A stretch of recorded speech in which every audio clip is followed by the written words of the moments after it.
Maharashtra TV news, आवाज सर्वसामान्यांचा। Breaking news. संघटन विस्तार, नव्या चेहऱ्यांना मिळाली कमान। आंतरराष्ट्रीय स्वाभिमानी मराठा महासंघाने महाराष्ट्रातील संघटनात्मक बळकटीसाठी विविध महत्त्वाच्या पदांवर नव्या पदाधिकाऱ्यांच्या नियुक्त्या जाहीर केल्या आहेत। संघटनेचा विस्तार अधिक प्रभावीपणे करण्याच्या उद्देशाने युवा व महिला आघाडीत नव्या नेतृत्वाला संधी देण्यात आली आहे।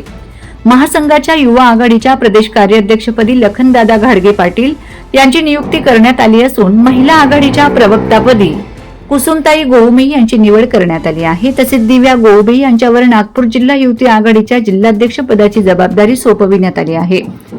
पंढरपूर तालुक्यात संघटन अधिक मजबूत करण्यासाठी विशेष नियुक्त्या जाहीर करण्यात आल्या आहेत। त्यामध्ये विजयमाला रोपळकर यांची महिला आघाडी पंढरपूर तालुका अध्यक्षपदी तर अशोक देवमारे यांची युवा आघाडी पंढरपूर तालुका अध्यक्षपदी निवड करण्यात आली आहे। ग्रामीण भागातील युवक व कार्यकर्त्यांना संघटित करण्यासाठी मल्हारी फाळके, भाळवणी गट अध्यक्ष दत्तात्रय काळे, मुंडेवाडी गट अध्यक्ष कृष्णदेव खांडेकर, मोहोद गट अध्यक्ष आणि आप्पासाहेब पवार कासेगाव गट अध्यक्ष यांची नियुक्ती करण्यात आली। नियुक्त पदाधिकाऱ्यांचा सत्कार करून त्यांना पुढील कार्यासाठी शुभेच्छा देण्यात आल्या। महासंघाच्या या नियुक्त्यांमुळे राज्यातील संघटनात्मक ताकद वाढण्यास मदत होईल, तसेच युवक व महिलांचा सहभाग अधिक व्यापक होईल असा विश्वास पदाधिकाऱ्यांनी व्यक्त केला आहे। वंदे महाराष्ट्र टीव्ही मीडिया प्रतिनिधी लखन घाडगे, पंढरपूर।